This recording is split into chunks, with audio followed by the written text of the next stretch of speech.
ආයුබෝවන් ඔබට මතකද ජීවවිද්‍යා නිර්දේශය යටතේ ශාක පත්‍රයට අදාළ උණතාලක්ෂණ ශාක පත්‍රය කියන්නේ උණතාලක්ෂණ නිරූපණය වන ප්‍රධානම ශාක අවයවය.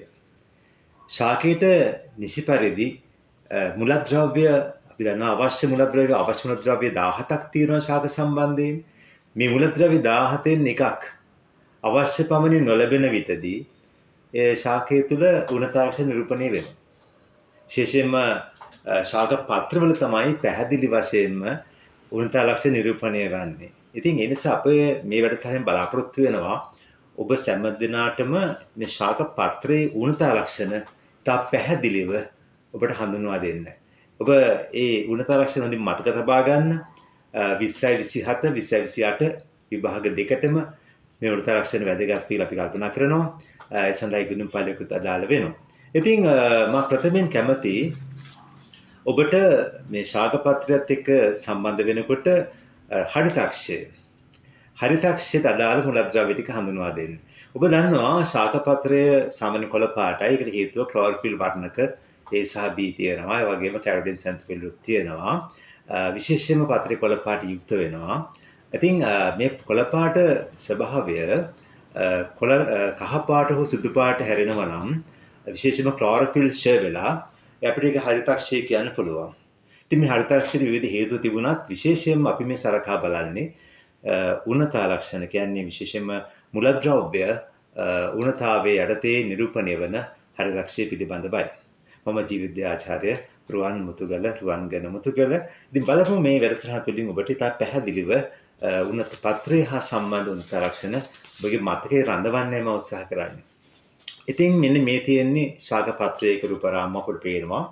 මේ ශාක පත්‍රයේ දැන් මේ කහ පාට වෙවි යන්නේ. ඒ කියන්නේ හරිතාක්ෂයට ලක් වෙමින් පවතිනවා. හරිතාක්ෂයට ලක් වෙන පත්‍රයක් මේ තියෙන්නේ. ඒ වගේම ඔබ දකිනවා මෙන්න මේ පත්‍රයේ විශේෂයෙන්ම මේ පත්‍රයේ ඔබ දකිනවා නාරටි අතර. නාරටි නම් ඉතින් කොළ පාටින් තියෙනවා නේද? නාරටි කොළ පාටින් තියෙනවා. හැබැයි නාරටි අතර ප්‍රදේශය තමයි කහ පාට වෙලා තියෙන්නේ. ඉතින් මේ තියෙන පත්‍රයක නාරටි අතර හරිතාක්ෂය තමයි පෙන්වුම් කරන්නේ පැහැදිලිව. හරි. දැන් බලමු කුමන මුලද්‍රව්‍ය උණතාවෙන්ද හරිතාක්ෂය ඇති වෙන්නේ කියලා. ඉතින් ඔබට මතක් වෙනවද ඇත්ත වශයෙන්ම? අපි දන්නවා ලපටි පත්‍ර, නොමේරු පත්‍ර තියෙනවා. ඒ නොමේරු පත්‍ර හරිතාක්ෂය කියන එක ඉතාමත්ම විරලයි. නමුත් අපි දන්නවා යකඩ ඒ වගේම අපි ගත්තොත් යකඩ තියෙනවා ඒ වගේම මැංගනීස් ඒ වගේම සල්ෆර්. යකඩ, අයර්න්, මැංගනීස් සහ සල්ෆර් උණතාවයෙන් යටතේදී ලපටි පත්‍රවල හරිතාක්ෂය නිරූපණය වෙනවා. ඒ අතරින් ඔබ සල්ෆර් මතක තබා ගන්න විශේෂයෙන්ම සල්ෆර් උණතාවයේදී ලපට සමස්ත සපටි පත්‍රයේම හරිතාක්ෂය නිරූපණය වෙනවා. හොඳට මතක තබා ගන්න කරුණ සල්ෆර් උණතාවයේදී සමස්ත ලපටි පත්‍රයේම හරිතාක්ෂය නිරූපණය වෙනවා. එහෙමනම් අයර්න් ඒ වගේම මැංගනීස් මේ මුලද්‍රව්‍ය දෙකේ උණතාවය නිරූපණය වෙන්නේ ලපටි පත්‍රවල නාරටි අතර හරිතාක්ෂය නිරූපණය වෙනවා. ඒක ලපටි පත්‍රවල නාරටි අතර හරිතාක්ෂය හේතු වෙන්නේ අයර්න් සහ මැංගනීස්. අයර්න් සහ මැංගනීස් උණතාවයේදී ලපටි පත්‍රවල නාරටි අතර හරිතාක්ෂය නිරූපණය වෙනවා. වගේම සල්ෆර් උණතාවය ඇති වෙන උණතාවයේදී ලපටි පත්‍ර සමස්ත වශයෙන් හරිතාක්ෂය නිරූපණය වෙනවා. අපි දැන් බලමු පරිණත පත්‍ර කියන්නේ වැඩුණු පත්‍ර පරිණත පත්‍ර කියන්නේ මේරු පත්‍රවල හරිතාක්ෂය ගැන. ඔබ මේ දකින්නේ මේරු පත්‍රයක නාරටි අතර හරිතාක්ෂය. ඔබ දකින්නේ නාරටි අතර හරිතාක්ෂය. ඒ නාරටි කොළ පාටින් පේනවා. ඒ වගේම නාරටි අතර හරිතාක්ෂය පවතිනවා පැහැදිලි වෙනවා. ඉතින් මේ සඳහා හේතු විශේෂයෙන්ම අපි දන්නවා මැග්නීසියම් ඒ වගේම මැග්නීසියම් තමයි මෙන්න මේ උණතර බලපාන්නේ. ඒ කියන්නේ වැඩුණු පත්‍රයක ඒ කියන්නේ පරිණත පත්‍රයක නාරටි අතර හරිතාක්ෂයට හේතු වෙන්නේ මැග්නීසියම් උණතාවයයි. ඒ වගේම මොලිබ්ඩිනම් තියෙනවා.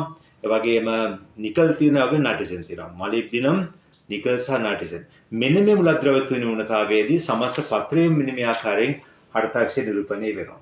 සමස්ත පත්‍රයේ හරිතාක්ෂය නිරූපණය වෙන්නේ මොලිබ්ඩිනම්, නිකල් සහ නයිට්‍රජන් උණතාවයන් යටතේදී. එහෙනම් ඔබ නැවත මතක තබා ගන්න මෙන්න මේ පරිණත පත්‍රයක මේරු පත්‍රයක වගේම එවැනි වයස්ගත පත්‍රයක නාට්‍ය අතර හරිතාක්ෂයට හේතු වෙන්නේ මැග්නීසියම් උණතාවයයි. ඒ වගේම මොලිබ්ඩිනම්, ඒ වගේම නිකල් සහ නයිට්‍රජන් උණතාවය තමයි මේ ආකාරයෙන් සමස්ත පත්‍රයේම මේරු පත්‍රයක හරිතාක්ෂයට දාලා වෙන්නේ. ප්‍රබන්ධ පැහැදිලිව සඳහන් කළා මෙන්න මේ කරුණු. ඔබ නැවත මේවා රිකෝල් කර කර ආවර්තනය කර කර මතක තබා ගැනීම අවශ්‍යයි. ඒතකොට තමයි ස්ථාවර මතකයේ තැන්පත් වෙන්නේ. ඔබට මේ මතකයේ ස්ථාවර මතක තැන්පත් වුණාට පස්සේ බය නැතුව ඕනම අවස්ථාවක මම මේ කියන ආකාරයට ඔබට මතක් කරගන්න පුළුවන් වේවි උණතාවයන් ගැන. අපි හරිතාක්ෂය දැන් අවසන් කරලා තියෙන්නේ. විශේෂයෙන් අපි මුලින් කතා කළා ලපටි පත්‍ර මේ නොමේරු පත්‍ර හරිතාක්ෂය. ඔබට මතකයි අයන් කිව්වා මම යකඩ ගැන කිව්වා මැංගනීස් කිව්වා සල්ෆර් කිව්වා. ඉතින් අන්‍ය මුද්‍රද්‍රව්‍ය තුන උණතාවයේදී ලපටි පත්‍රවල නොමේරු පත්‍රවල හරිතාක්ෂය නිරූපණය වෙනවා. ඒ සල්ෆර් ගැන මම පැහැදිලි සඳහන් කළා සල්ෆර් උණතාවයේදී ලපටි පත්‍රවල සමස්ත පත්‍රයේම හරිතාක්ෂය නිරූපණය වෙනවා. ඒ වගේම අයන් සහ ඒ වගේම මොලිබ්ඩිනම්. අපි ගත්තොත් අයන් ඒ වගේම මැංගනීස් වගේ.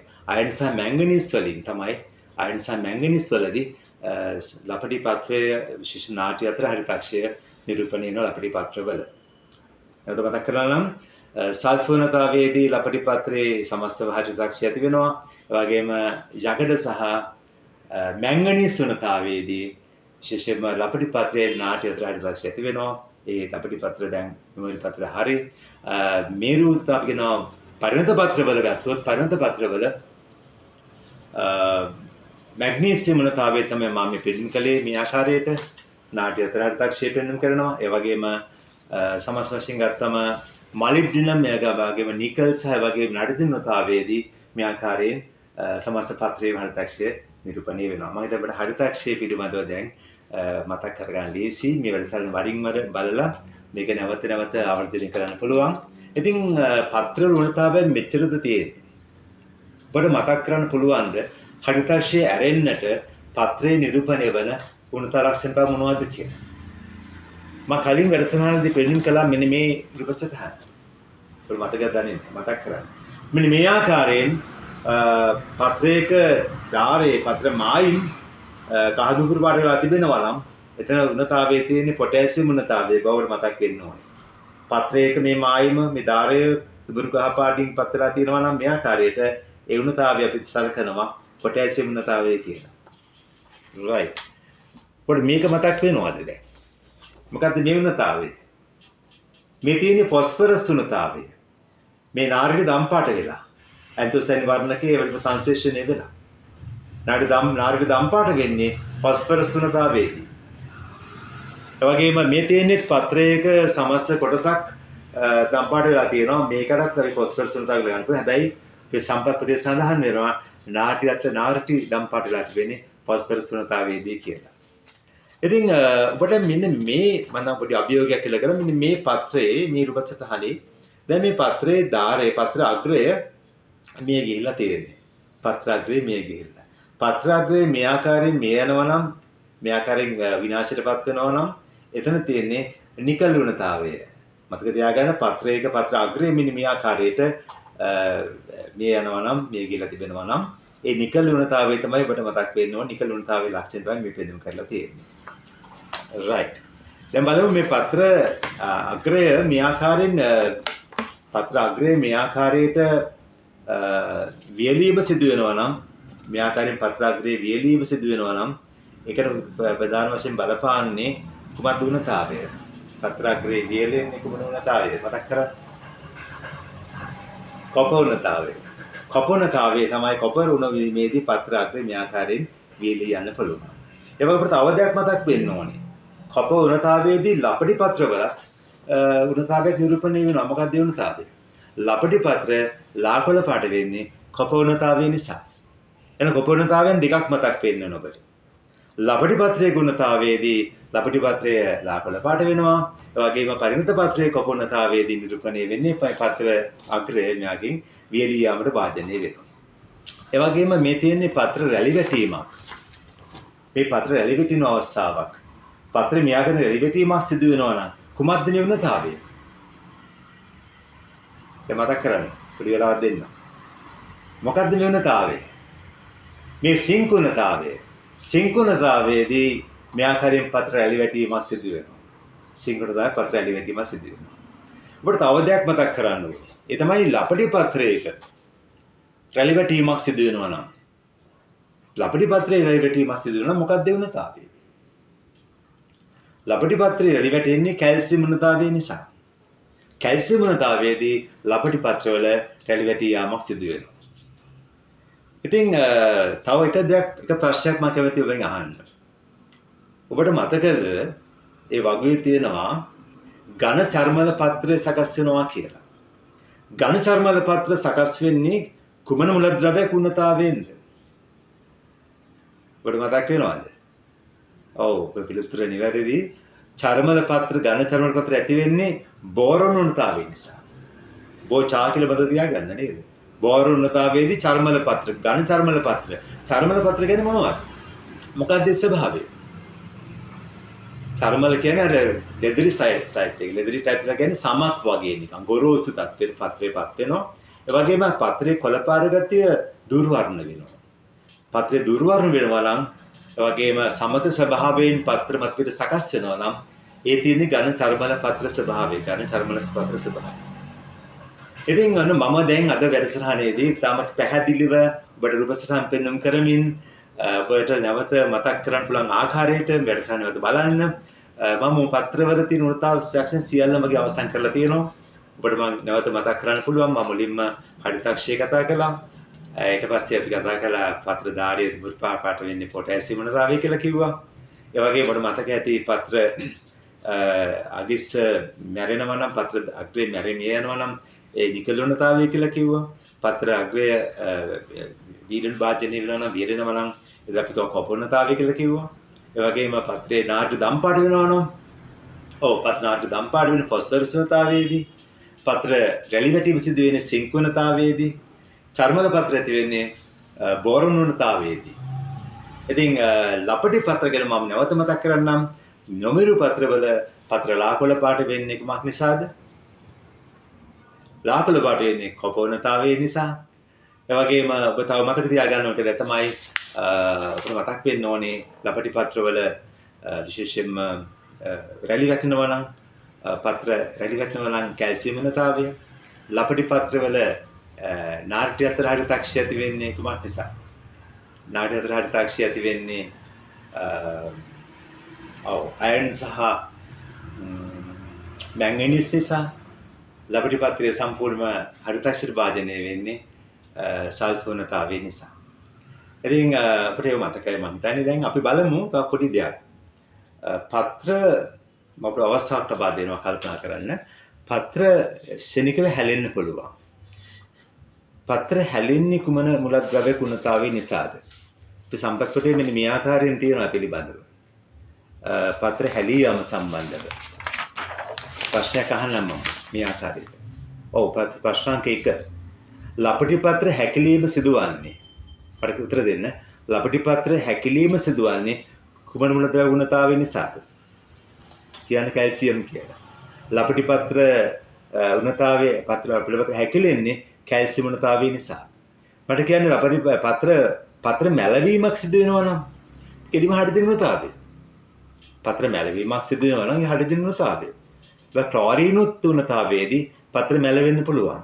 දැන් පත්‍ර මැලවීම කියන තත්ත්වයේදී මූලද්‍රව්‍ය දෙකක් මතක් වෙන්න ඕනේ. හයිඩ්‍රජන් සමග ක්ලෝරින්. හයිඩ්‍රජන් වගේම ක්ලෝරින් උණතාවයේදී පත්‍ර මැලවෙන භාජනය වෙනවා. ඒ පත්‍ර හැලීම සිදුවන්නේ මම කලින් සඳහන් කළා ක්ලෝරින් උණතාවය. පත්‍ර හැලීම සිදුවන්නේ ක්ලෝරින් උණතාවයේදී. තව ප්‍රශ්නයක් තමයි ලපටි පත්‍ර ලාකොළ පාට වෙන්නේ විශේෂයෙන්ම කොප උණතාවය නිසා. එන ඔබට දැන් මේක මතක් වෙනවා පැහැදිලිව. ඔබ නැවතත් මේ වැඩසටහන වරින් වර බලලා හොඳට මේ කරුණු මස්තාර මතකයේ තැන්පත් කරගන්න. ඔබට දැන් හරි පහසුවක් ඇති වේවි. ඒ වගුව මත තබා ගන්න දැන් ලේසි. ඔබට මම ඉතාම පැහැදිලිව පෙන්වන්න කළා. ඒ නිසා ඔබට නැවත මම යෝජනා කරනවා මේ වැඩසටහන බලන්න, නැවත මේක කල්පනා කරන්න, නැවත වැඩසටහන නවත්තමින් නැවත මතක් කරගන්න, රිකෝල් කරන්න, ආවර්ජනය කරන්න. එමගින් ඔබට ස්ථාර මතකයේ තැන්පත් වෙනවා. ඔබට අනිවාර්යයෙන්ම ලැබෙන බහුවර්ණ ප්‍රශ්නය හෝ රචනා ප්‍රශ්නයක ලැබෙන්න පුළුවන් මෙන්න මේ ආකාරයට. මොකද රචනා ප්‍රශ්නය? ශාක පත්‍රය හා සම්බන්ධ උණතා ලක්ෂණ. ශාක පත්‍රය සම්බන්ධ මුලද්‍රව්‍ය උණතා ලක්ෂණ කියලා දෙන්න පුළුවන් ෂෝට් නෝට් එකක් ලියන්න කියලා. පත්‍රය හා සම්බන්ධ උණතා ලක්ෂණ. ඒකට මම අද කිව්ව ඉස්සරහනේ සියලු දේවල් ලියන්න වෙනවා මේ ෂෝට් නෝට් එක සඳහා. ඉතින් ඔබට එවැනි ප්‍රශ්නයක් ලැබෙන්න පුළුවන්. නැත්නම් බහුවර්ණයක් ලැබෙන්න පුළුවන්. නැත්නම් විගත රචනා ප්‍රශ්න පත්‍රයේ ප්‍රශ්න කැටු කොටස් කීපයක් ලැබෙන්න පුළුවන්. මේ උණතා ලක්ෂණ පිළිබඳව. ඉතින් අපි නැවතත් මේ වැඩසටහන හමු වෙමු. මේ වැඩසටහන ලයික් කරන්න, ඒ වගේම කමෙන්ට් කරන්න, ඒ වගේම ඔබට අවශ්‍ය තව වැදගත් තමන්ට දැනගන්න තියෙන මාතෘකා මට කමෙන්ට් සෙක්ෂන් එකේ දාලා තියන්න. අනිවාර්යයෙන්ම මට උත්තර ලබා දෙන්නම්. අපි නැවතත් වැඩසටහන හමු වෙමු. 2027 28 ජයග්‍රහණය කිරීම පිණිස අපි වැඩසටහනක අපි නිරතලා තියෙනවා. ඒ වගේම නැවතත් හමු වෙමු වැඩසටහනකින්. ඒක ඔබට අයිබෝන්. පරිස්සමෙන් ඉන්න.